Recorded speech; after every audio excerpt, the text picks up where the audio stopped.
John Morant wants to be Pookie, but doesn't understand there's consequences to being Pookie. Coming to paperback and e-readers, John Haynes, 1987.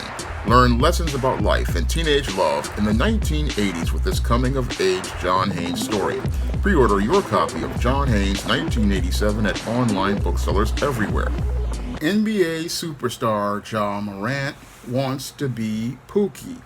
And I say that NBA star John Morant wants to be Pookie because he continues to go out here getting in trouble as related to these gun incidents on social media.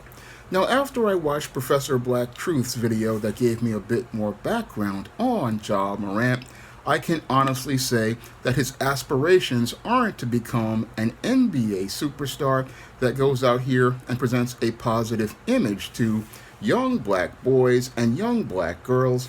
No, what John Morant aspires to be is Pookie.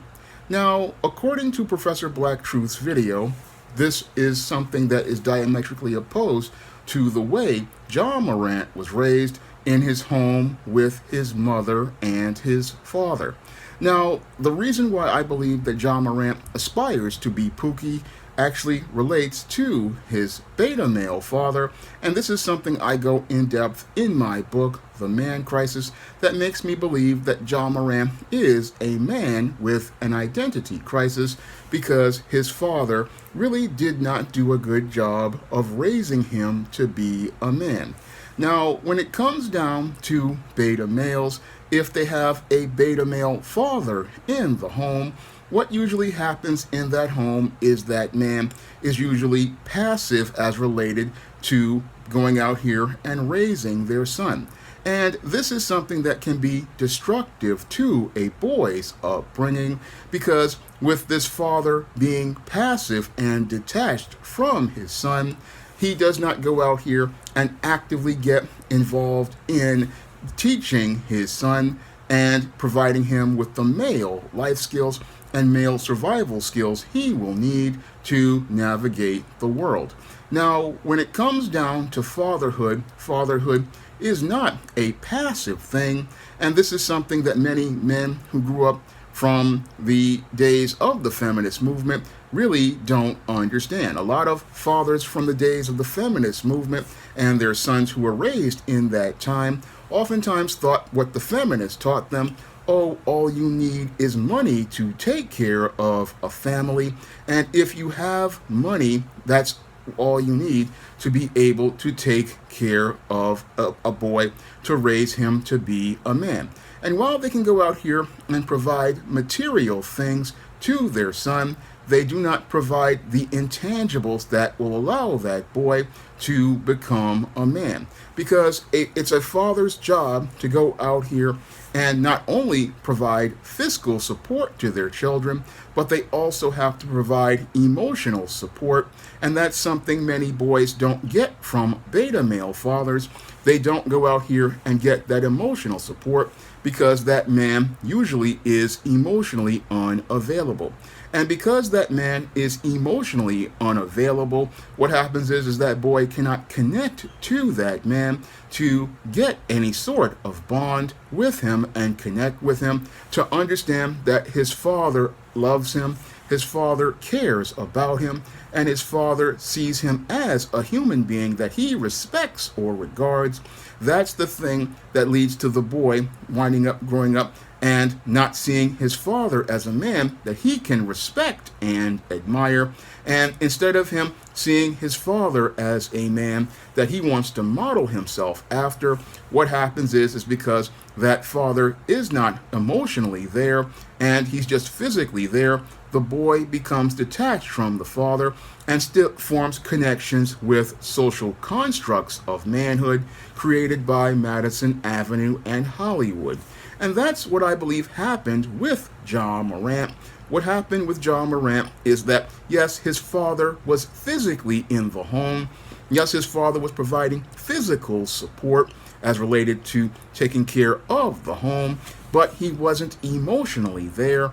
And since he wasn't emotionally there, he never connected and bonded with his son.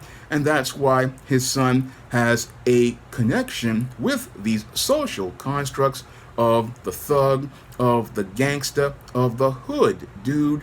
And he aspires to be Pookie because he sees Pookie as an ideal of manhood that he believes is positive. He sees Pookie as somebody who has all kinds of power. He sees Pookie as somebody who is an ideal for a hero. He sees Pookie as somebody who he believes is strong and masculine, and he believes that being Pookie will allow him to actualize himself as a man. But sadly, Ja Morant doesn't understand that Pookie is not a powerful person at all. No, Pookie is one of the weakest men in the black community. Pookie is somebody who is submitting to female authority figures. Pookie's whole existence is dependent on women.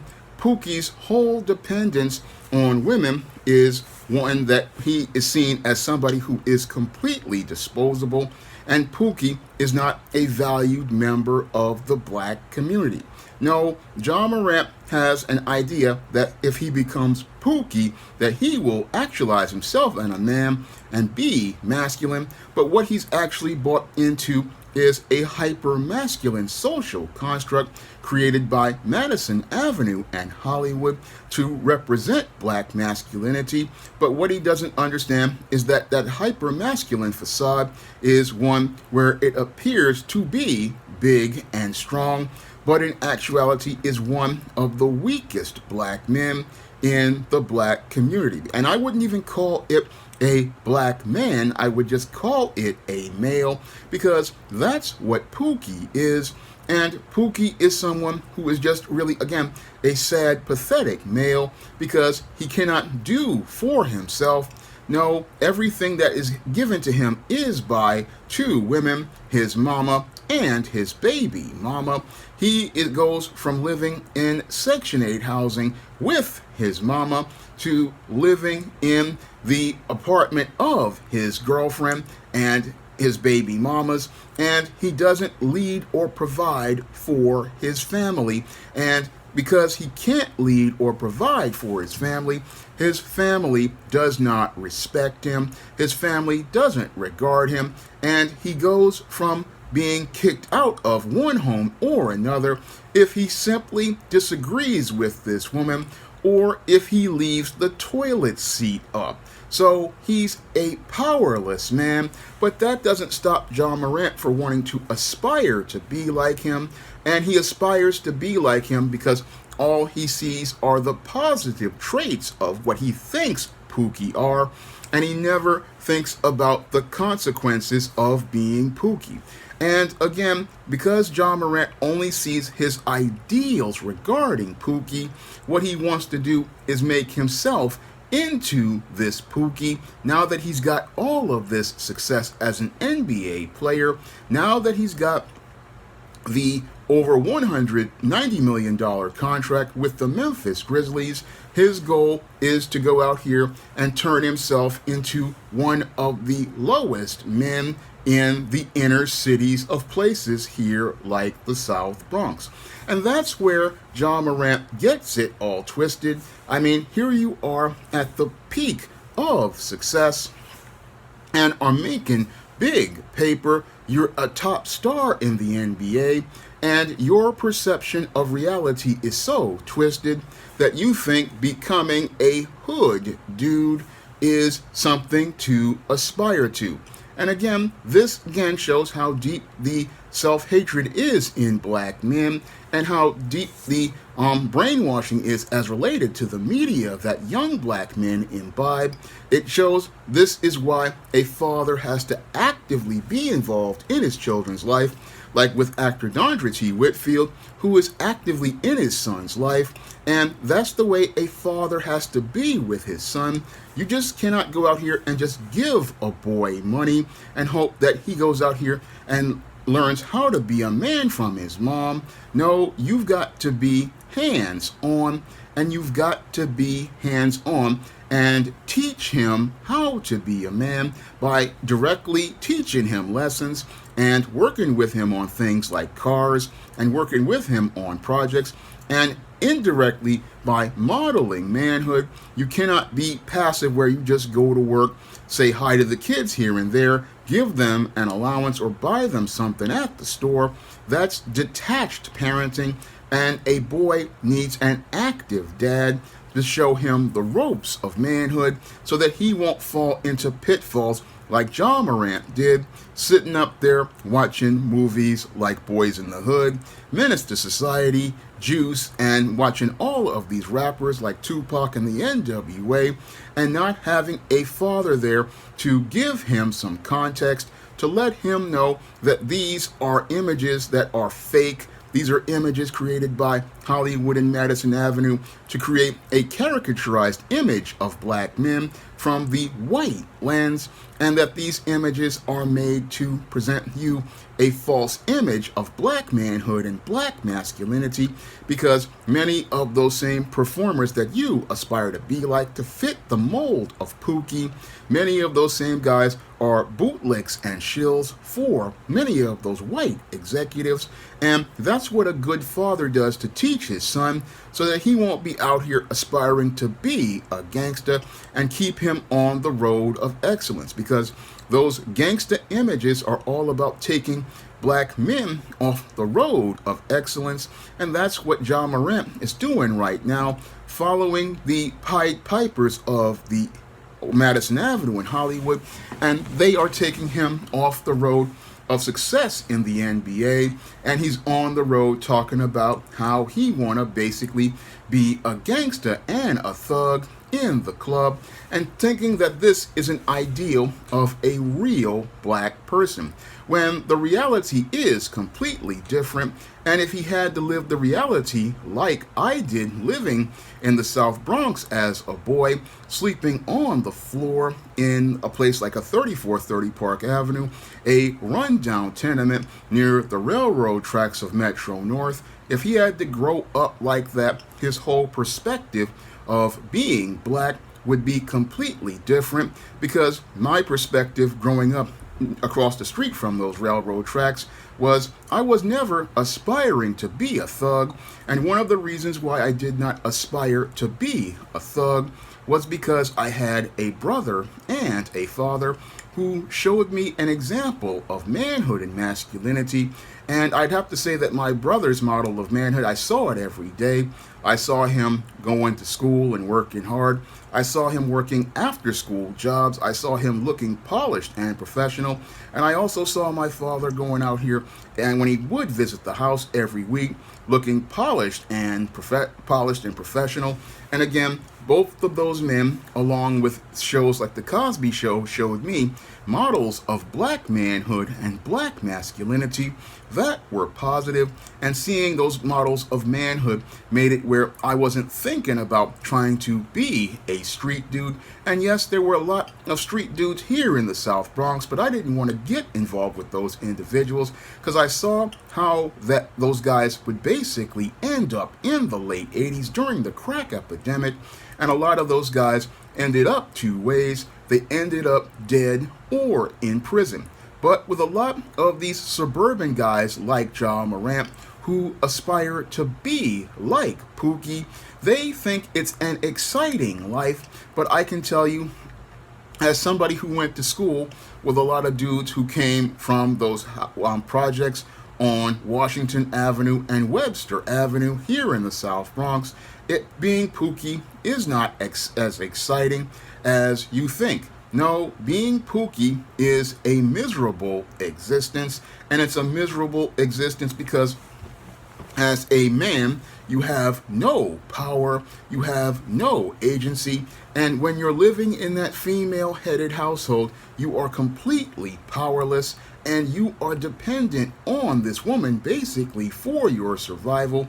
And if you do something that goes out of step with that woman, whether it be your mama or your baby mama, you're basically out the door, and you have two roads. You can either be the slave to this woman, or you wind up homeless, or in the worst case scenario, you wind up turning to crime.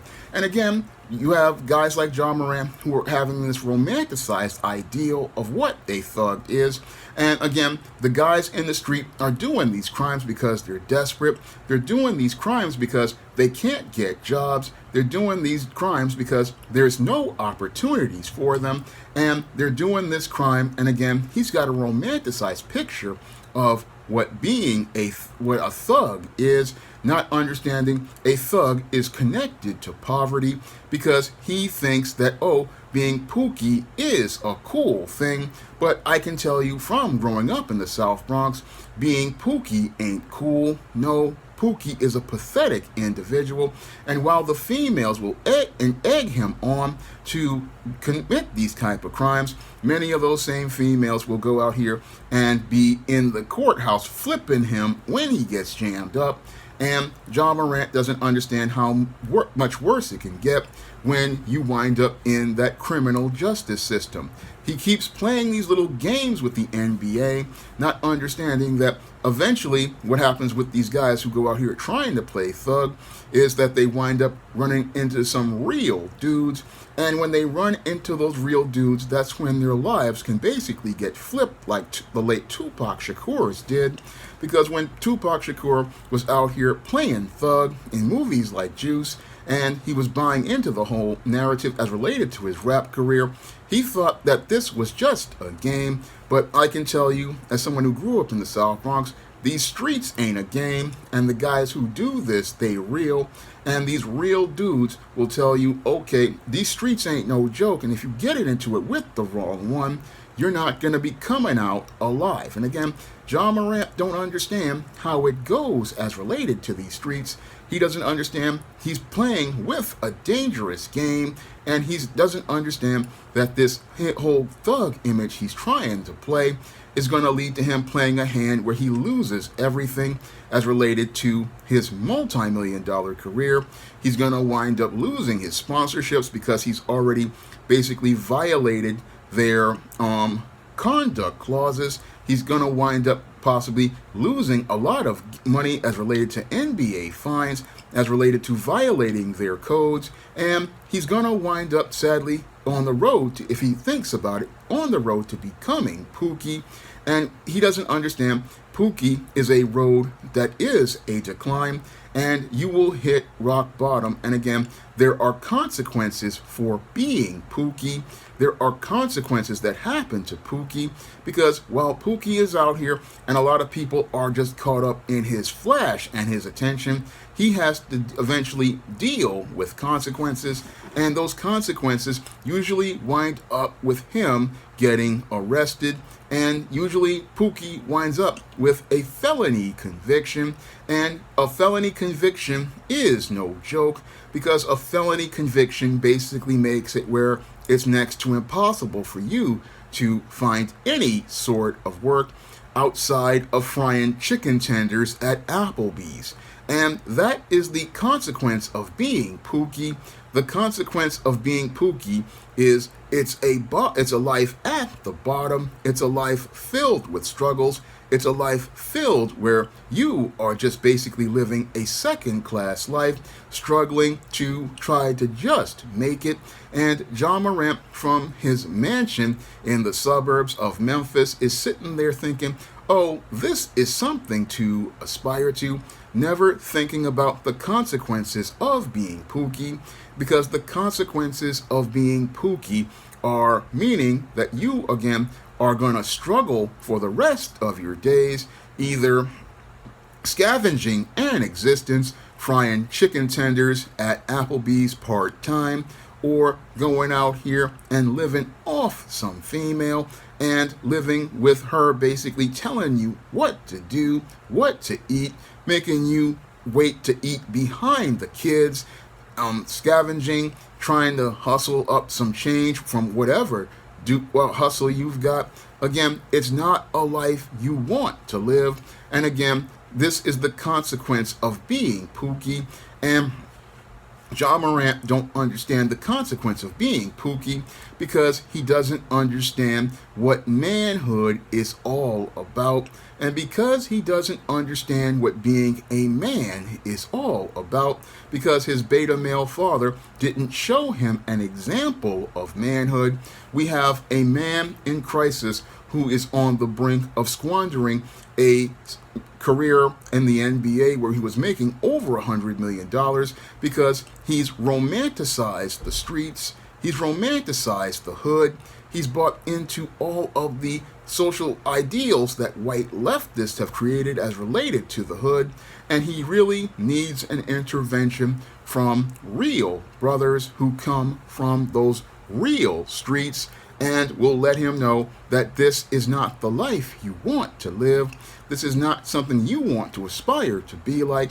And again, you wouldn't want to aspire to be like this if you were somebody like Ja Morant, who has a wife and a daughter, because this is not the kind of life you want to bring to your children, because those kind of people from those streets can basically make your life a living hell. And again, those who come from those streets and come from those neighborhoods like I do, we weren't aspiring to be like the dope dealers and the gangbangers. No, we understood that we had to go out here and work to try to be something better, because you don't want to keep living that struggle. Yes, the dope boys and the thugs, they eat very well for a moment, but they're filled with anxiety and fear because they've got enemies in these streets, and you never know when one of them enemies gonna come up on you and take you out. That's what Ja Morant doesn't understand, because he sees things one way. Oh, I'm got the guns, I'm the bad boy, and he's aspiring to be, again, this hyper-masculine image of what he thinks he sees. He wants to be the ideal that he thinks is a Pookie, but he doesn't understand the reality of Pookie, because actions have consequences, and when you aspire to be Pookie, guess what? You have to deal with all of his consequences, and his life's consequences keep him from being able to live an abundant life that the Most High has set up for us. No, what he has to do is scavenge an existence, because as Pookie goes out here and he's trying to navigate a life with no male life skills and no survival skills, what happens to him is he's just struggling as related to life. And as he struggles and he gets involved with criminal activity, his life gets worse, because as he gets those felony convictions, he gets turned out by Bubba, Tiny, Roscoe, and Big Dave for Little Debbie snack cakes, ramen noodles, packets of Crystal Light, packets of Taster's Choice coffee, peppermint gumballs, off-brand Oreo cookies, off-brand lemon cookies. I mean, the whole commissary. This man is getting his backside turned out from a tight end to a wide receiver, and he's getting his dignity stripped away as a man in these penitentiaries. And when he comes out for the third, fourth, and fifth time, he's just out here struggling to make a way, because what Ja Morant don't understand is that as Pookie gets these felonies, again, he's got to start all over again, and starting over is something that's very hard. It's even hard for a guy like me who's legit. I mean, it's harder to start over at 34 or 40 than it is when you're 21 or 25. And you have Ja Morant, who has a great NBA career. And if he keeps messing it up, he's going to learn the hard lesson I have learned over the years. It's hard to start everything over once you've had a major loss. It's hard to go out here and pick up the pieces of your life. it's very hard to pick everything back up once you've lost it. And this is something that, again, only another man can sit down and teach another man. You got to appreciate what you've got. You've got to appreciate the opportunities given to you. You've got to appreciate the opportunities that are provided to you as a man. And and the whole thing is, you got to appreciate them because God has blessed you with something good, and you should not look to squander it trying to aspire to be what most black men out here who live in the inner city don't want to be, because again, these opportunities, they may become once or twice in a lifetime, and if you're trying to pick the pieces of your life up again, you may never get another opportunity like this. And this is the life lesson that Pookie never learns until it's too late, because Pookie never had a man to give him guidance. Pookie never had a man to teach him his role as a man that God has given him. Pookie never got any sort of guidance to let him know that he needs to learn how to move like a man, or teach him how to move like a man. And when I look at John Morant and Jonathan Majors, the actor who also had success, I see the most importance of fathers, because when I read Dondra T. Whitfield's book, Male versus Man, I really began to understand how important a father is in a boy's life, because a father is somebody who, he's not just there to provide money, he's there to teach, he's there to encourage, he's there to build a boy's confidence, and he's there to show a boy how a man moves in the world, because the way a boy moves and a man moves is different than the way a woman and a girl moves. And if a father is detached and unavailable, that boy is never going to learn how to move and navigate those streets or navigate life. And again, I thank God for my father and my brother teaching me how to move, because that's an essential survival skill. And again, a lot of these young men like John Morant, yes, there's a father in the house, and all he is a pair of pants. And again, that's why you have a boy aspiring to be Pookie, not understanding that Pookie is someone no one aspires to be like, and Pookie is not a aspiration a successful man should ever be thinking about trying to make himself into. Now, if you want to learn more about what leads to men like John Morant becoming dysfunctional to the point where they're identifying with hypermasculine social constructs like thugs and gangsters and rap stars, you can pick up my book, The Man Crisis, on Amazon.com in paperback and Kindle format. You can also find The Man Crisis at other online booksellers like Smashware's The iBookstore and Google Play. And if you want to pick up Dondra T. Whitfield's Male vs. Man, you can also find that book on Amazon.com as well. It's a great book that will teach you about manhood and masculinity, and it will show you the difference between a male and a man. And if you want to see me make more men's issues videos like this, you can send a donation to my Patreon, my PayPal, or my Cash App by clicking the links in the description box. That's all I have to say for this video. You can comment, rate, and subscribe.